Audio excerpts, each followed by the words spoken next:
दादा असतील यांचे आणि ठाकरे कुटुंबाचे अत्यंत स्नेहाचे संबंध होते. त्याच्यामुळे स्वतः उद्धव ठाकरे सुद्धा लवकरच आपल्यासमोर येऊन दुःख व्यक्त करतील. रावसाहेब, गेली अनेक वर्ष राजकारणात, कौटुंबिक जीवनात आपल्याला अजित पवारांचा स्नेह सहवास लाभला. नक्कीच. आपली काही व्यक्तिगत आठवण किंवा एखादा प्रसंग? नाही, खूप प्रसंग आहेत अजितदादांबरोबरचे. विशेषतः जेव्हा पवार साहेबांबरोबर आमच्या बैठका व्हायच्या तेव्हा अजित पवार असायचे.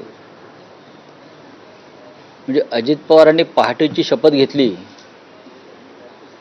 त्याच्या आदल्या दिवशी रात्री 11 पर्यंत आम्ही एकत्र होतो आणि 11 वाजल्यानंतर शोधाशोध करताना जे घडामोडी घडल्या त्या रंजक होत्या फार.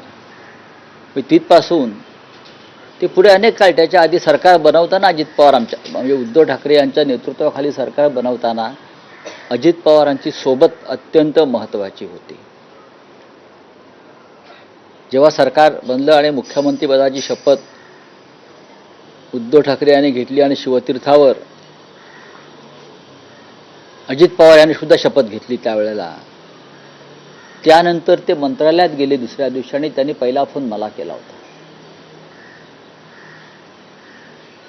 आणि त्यांनी हे सरकार बनवताना जे कष्ट आपण सगळ्यांनी घेतले त्यांनी विशेषतः माझा उल्लेख केला, त्याचं स्मरण आम्हाला कायम राहील अशा प्रकारचं वक्तव्य त्यांनी त्यावेळेला केलं. आणि त्यांचा स्नेह, जरी आम्ही एकमेकावर टीका केली, ते फार कमी टीका करायचे, टीका आम्हीच करायचो. जेव्हा त्यांनी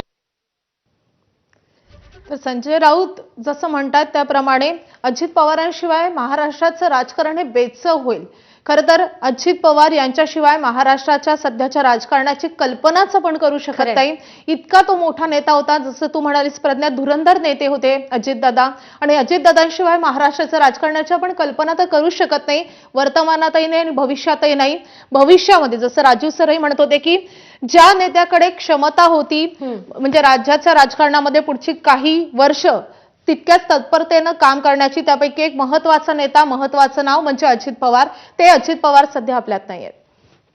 खरं आणि सच्चा, अतिशय शिस्तप्रिय नेता गेला याचं दुःख आहे. आणि आम्ही ज्यांच्या जीवावर आज राजकारण करत होतो, आता आम्ही सगळे पोरके झालेलो आहोत. तुना पारदर्शी नेता नहीं देखा.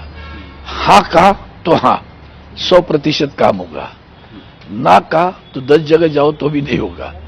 तो खुले थे कि भाई जो होने वाला है मैं हाँ बोलूंगा तो करूंगा, मतलब करूंगा. और बोल्ड, बहुत बोल्ड थे. महाराष्ट्र के खास करके उनके बारामती क्षेत्र की प्रगति में उनका आदरणीय शरद पवार साहब के आशीर्वाद से बहुत बड़ा योगदान था.